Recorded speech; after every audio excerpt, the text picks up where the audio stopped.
মিষ্টি আলু, কিন্তু কাটার পর দেখা যাচ্ছে ভেতরের রং বেগুনি, কমলা বা গোলাপি। এই রঙিন রূপ শুধু চোখ ধাঁধানো নয়, শরীরের রোগ প্রতিরোধেও অসম্ভব কার্যকর, এমনটাই জানাচ্ছেন বাংলাদেশ কৃষি বিশ্ববিদ্যালয়ের গবেষকরা।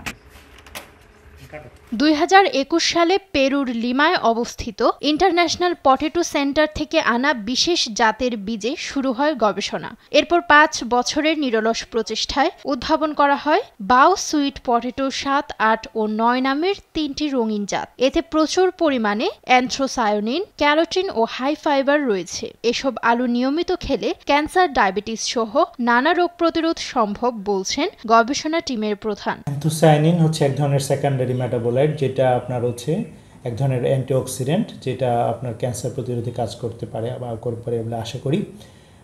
ক্যান্সার প্রতিরোধী অ্যানথ্রোসায়ানিন।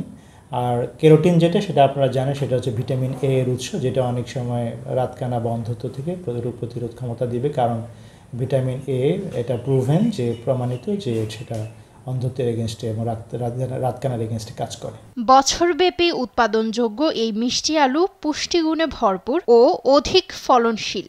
জাতগুলোর ফলন, গড় ফলন 20 থেকে 30 টনের মধ্যে হয় এবং সেটা আপনি 90 থেকে 100 দিনের মধ্যে হারভেস্ট করতে পারবেন।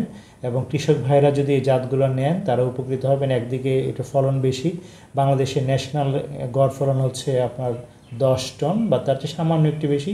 এই জাতগুলো থেকে তারা অল্প দিনে, অল্প সময় 90 থেকে 100 দিনের মধ্যে তারা 20 থেকে 30 টন ফলন পাবে। সফল এমন একটি গবেষণায় নিজেদের সম্পৃক্ত করতে পেরে উচ্ছ্বসিত শিক্ষার্থীরা। তারা বলছেন কৃষকরা এসব মিষ্টি আলু চাষে অধিক লাভবান হতে পারবেন। নরমালি মিষ্টি আলু হয় হচ্ছে 100 থেকে 110 দিনের মধ্যে, কিন্তু আমি আমার যে কাজটা করেছি, এক্সপেরিমেন্টটা করেছি, সেটার মধ্যে হচ্ছে আমি 90 থেকে 100 দিনের মধ্যেই ফলন পেয়েছি এবং ভালো ফলন পেয়েছি। মিষ্টি আলু ছাড়াও সবজি হিসেবে এই গাছের পাতা খেতে বেশ সুস্বাদু বলে জানান গবেষকরা।